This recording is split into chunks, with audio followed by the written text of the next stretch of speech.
नमस्कार दोस्तों, आज मैं आप लोगों के लिए माता लक्ष्मी और गणेश भगवान की बहुत ही सुंदर कथा लेकर के आई हूँ। बहुत समय की बात है, एक नगर में एक ब्राह्मण और एक ब्राह्मणी रहा करते थे। उनका कोई संतान नहीं था। वो दोनों मिलजुल कर रहते थे और नित्य पूजा पाठ भी करा करते थे। वो अपने घर के मंदिर में लक्ष्मी माता और गणेश भगवान को स्थापित करके रखा था। ब्राह्मण हर दिन नित्य पूजा पाठ किया करते थे। ब्राह्मणी भोजन बनाती थी तो ब्राह्मण को बोलती थी कि आप भोग लगा दीजिए, लेकिन ब्राह्मण बोलता था कि मैंने पूजा कर दिया है, तुम भोग लगा दो। उन दोनों की जिंदगी में बस एक ही कष्ट था कि वो दोनों झगड़ा बहुत करते थे। शाम की आरती के समय भी झगड़ा होने लगता था। ब्राह्मणी बोलती थी कि आप आरती कीजिए और भगवान को रात को सुला दीजिए, लेकिन ब्राह्मण बोलता था कि मैं शाम की आरती करूँगा और भगवान को तुम सुलाना, मैं नहीं सुलाऊंगा। हर दिन उन दोनों में झगड़ा हुआ करता था, लेकिन फिर भी वो भगवान का पूजा पाठ करना नहीं भूलते थे। लक्ष्मी माता और गणेश भगवान का नित्य पूजा पाठ करते थे, लेकिन उन दोनों में छोटी छोटी बातों को लेकर झगड़ा भी हुआ करता था। ऐसे करते करते एक एक दिन बीतता चला गया और फिर दीपावली का टाइम आ गया। घर की साफ सफाई में दोनों लोग जुट गए।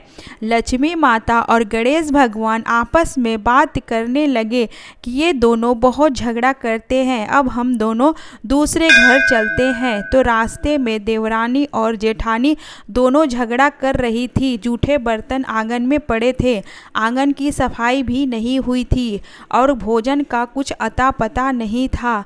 दोनों सुबह से केवल झगड़ा करने में लगे थे और घर का कोई भी कार्य पूरा नहीं हुआ था। घर में चारों तरफ गंदगी ही गंदगी थी। तो फिर लक्ष्मी माता और गणेश भगवान आगे बढ़ जाते हैं। यहाँ पे बहू अपनी सास के साथ झगड़ा कर रही थी। जूठे बर्तन पड़े हुए थे, घर की सफाई भी नहीं हुई थी। तो लक्ष्मी माता बोलती है कि मैं इतने गंदे घर में नहीं रुकूंगी, मैं दूसरे घर में जाऊंगी। तो गणेश भगवान बोलते हैं कि हाँ, हम लोग इतनी गंदगी में नहीं रह सकते हैं, हम लोग को दूसरा घर ढूंढना होगा जहाँ पे सफाई और शांति होगी। आगे जाते हैं तो ननद और भाभी में झगड़ा हो रहा था।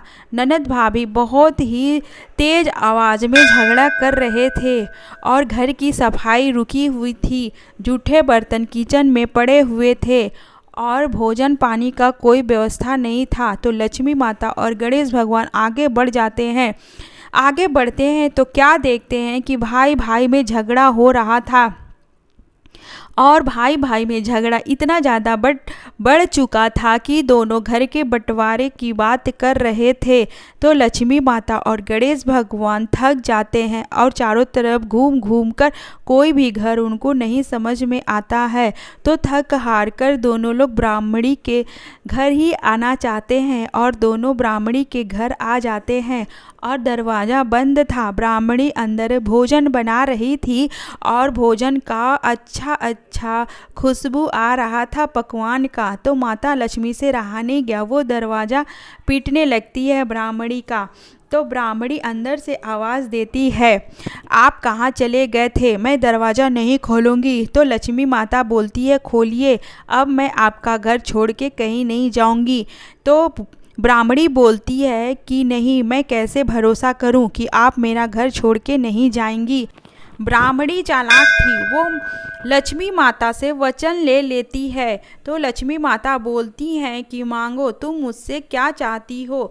तो चालाक ब्राह्मणी बोलती है, अन्न दो, धन दो, दूध दो, पूत दो, सोने का अखाड़ दो, कुल आई बहू दो, हाथी दो, घोड़े दो, लाभ लश्कार दो, 12 बरस की मेरी आयु दो, 12 बरस की ब्राह्मण की आयु दो, ऐसा वचन दो। तो माता लक्ष्मी बोलती है कि मैं तुम्हें वचन देती हूँ कि तुम्हारी सारी मनोकामना पूर्ण हो जाए।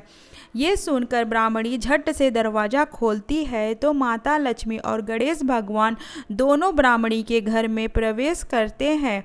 तो माता लक्ष्मी बोलती हैं कि दीपावली की रात आंगन में चौक पूर कर चौमुखी दिया सारी रात जलाना, तो मैं तुम्हारे 7 पीढ़ी तक तुम्हारे घर में विराजमान रहूंगी और तुम्हारे घर में अन्न धन वैभव की कमी नहीं होगी।